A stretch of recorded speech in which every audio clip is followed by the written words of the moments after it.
1 Samuel 15.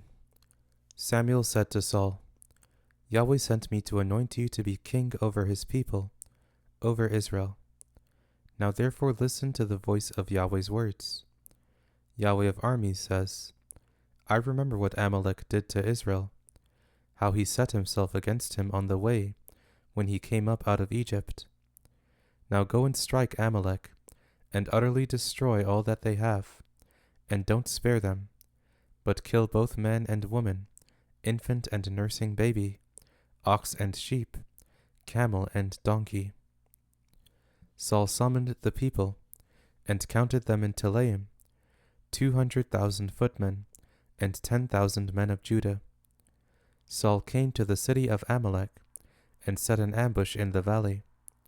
Saul said to the Kenites, Go, depart, go down from among the Amalekites, lest I destroy you with them. For you showed kindness to all the children of Israel when they came up out of Egypt. So the Kenites departed from among the Amalekites. Saul struck the Amalekites, from Havilah as you go to Shur, which is before Egypt. He took Agag, the king of the Amalekites, alive, and utterly destroyed all the people with the edge of the sword. But Saul and the people spared Agag, and the best of the sheep, of the cattle, of the fat calves, of the lambs, and all that was good, and were not willing to utterly destroy them, but everything that was vile and refuse, that they destroyed utterly.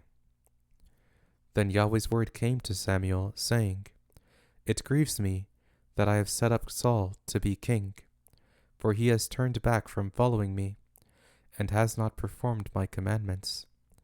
Samuel was angry, and he cried to Yahweh all night.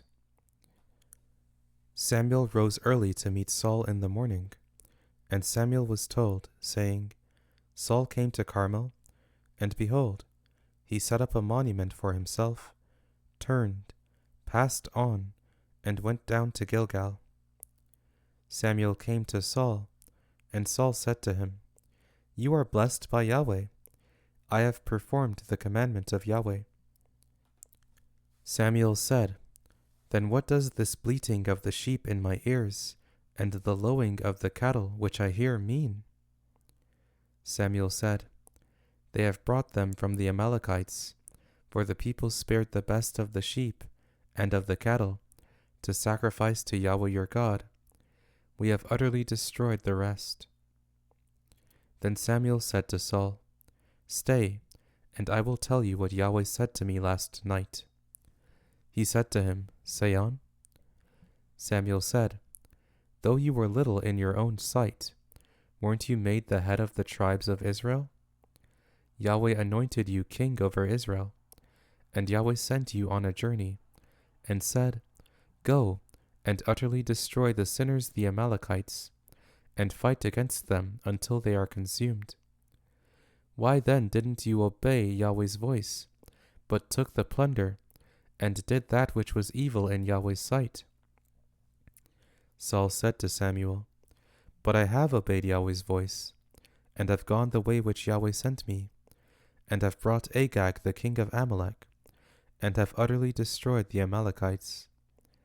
But the people took of the plunder, sheep and cattle, the best of the devoted things, to sacrifice to Yahweh your God in Gilgal. Samuel said, Has Yahweh as great delight in burnt offerings and sacrifices as in obeying Yahweh's voice? Behold, to obey is better than sacrifice, and to listen than the fat of rams. For rebellion is as the sin of witchcraft, and stubbornness is as idolatry and teraphim. Because you have rejected Yahweh's word, he has also rejected you from being king. Saul said to Samuel, I have sinned, for I have transgressed the commandment of Yahweh and your words, because I feared the people and obeyed their voice. Now therefore, please pardon my sin, and turn again with me, that I may worship Yahweh. Samuel said to Saul, I will not return with you, for you have rejected Yahweh's word, and Yahweh has rejected you from being king over Israel." As Samuel turned around to go away, Saul grabbed the skirt of his robe, and it tore. Samuel said to him, "Yahweh has torn the kingdom of Israel from you today, and has given it to a neighbor of yours who is better than you. Also, the strength of Israel will not lie nor repent, for he is not a man that he should repent." Then he said, "I have sinned, yet please honor me now before the elders of my people and before Israel, and come back with me, that I may worship Yahweh your God." So Samuel went back with Saul, and Saul worshipped Yahweh. Then Samuel said, "Bring Agag the king of the Amalekites here to me." Agag came to him cheerfully. Agag said, "Surely the bitterness of death is past." Samuel said, "As your sword has made woman childless, so your mother will be childless among women." Then Samuel cut Agag in pieces before Yahweh in Gilgal. Then Samuel went to Ramah, and Saul went up to his house to Gibeah of Saul. Samuel came no more to see Saul until the day of his death. But Samuel mourned for Saul. Yahweh grieved that he had made Saul king over Israel.